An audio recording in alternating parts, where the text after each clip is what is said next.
കർത്താവേ, ഇന്ന് അവനെയും കൊണ്ട് തൃപ്രയാറ് പെണ്ണ് കാണാൻ പോകേണ്ട ദിവസാ. ഹായ് ഫ്രണ്ട്സ്, അങ്ങനെ ഒരു സന്തോഷ വാർത്ത അറിയിക്കാണ്. ആറാട്ടന്റെ കല്യാണമായി. എനിക്ക് സഹിക്കാൻ വയ്യ, എനിക്ക് സഹിക്കാൻ വയ്യ. ഞാനൊന്ന് കണ്ടോട്ട് അവനൊന്ന് കാണിക്കണം, അവനുള്ള സെറ്റപ്പ് ഉണ്ടാക്കണം. അവന് UK എന്നാണ് പെണ്ണ്. അങ്ങ് എല്ല് അറബി പന വെട്ടി നിന്നെ തല്ലും. കല്യാണവും കാര്യങ്ങളൊക്കെ ആയതുകൊണ്ട് അണ്ണൻ ഇനി ഫ്രണ്ട്സിനെ ഒന്നും വീട്ടിൽ കയറ്റില്ല.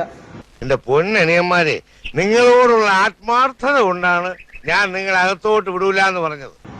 അത് അണ്ണന്റെ കല്യാണം തന്നെ മുടക്കാനായിട്ട് ഒരുപാട് പേര് ശ്രമിക്കും ചെയ്യും. ഒരു കയ്യബദ്ധം നാറ്റിക്കരുത്. ഇനി തോന്നിയാസം പറഞ്ഞു നടന്നാലുണ്ടല്ലോ. പ്രത്യേകിച്ച് ആരെയും കേറ്റില്ലെന്ന് അണ്ണൻ പറഞ്ഞായിരുന്നു. ആരെയാണ്?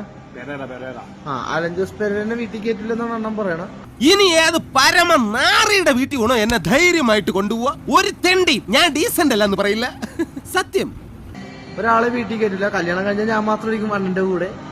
വേറെ ആരും അതെ അതെ, അണ്ണന്റെ വൈഫിനും സേഫ്റ്റി ആയിട്ട് ഞാൻ ഉണ്ടാവും പുള്ളിക്കാരന്റെ കൂടെ. അത് നേരാ. ചില ഡ്രൈവർമാരെ നമ്പാൻ പറ്റില്ല. നീ എന്റെ കാര്യം തന്നെ കണ്ടില്ലയോ? വണ്ടി ഓടിക്കാൻ വന്നത് വേണ്ടിയാ. എന്റെ ഭാര്യനെ കൊണ്ടാ പോയെ.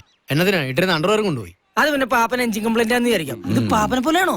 പാപ്പനെക്കാട്ടും ഓൾഡല്ലേ. അതായത് പുള്ളിക്കാരന്റെ വീട്ടില് ഡ്രൈവറായിട്ടും പ്ലംബറായിട്ടും എല്ലാ പണി എല്ലാത്തിനും പുള്ളിയുടെ കൂടെ തന്നെ ഞാൻ ഉണ്ടാവും. അപ്പോൾ എന്ന് വെച്ച് കഴിഞ്ഞാൽ 8 പടമാണ് ഒരേ സമയം കൺട്രോൾ ചെയ്തുകൊണ്ടിരിക്കുന്നത്. അപ്പം ഫുൾ ടൈം തലയിലേ ഇത് കണ്ടില്ലേ, 4 ഫോണും സഞ്ചിയും ഒക്കെ ആയിട്ട് ഫുൾ ടൈം അതിന്റെ ഒരു ഇതിലായിരിക്കും. ഒന്നും വിചാരിക്കില്ല കേട്ടോ.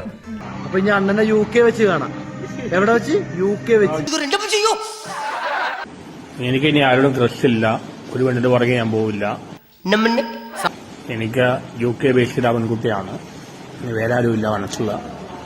നീ എന്നോട് സംസാരിക്കാൻ നിൽക്കുന്നുണ്ടോ? എന്തോ എനിക്ക് തലവേദന എടുക്കുന്നു. അല്ലാതെ ഞാനിപ്പോ കാണിച്ചു കഴിഞ്ഞാൽ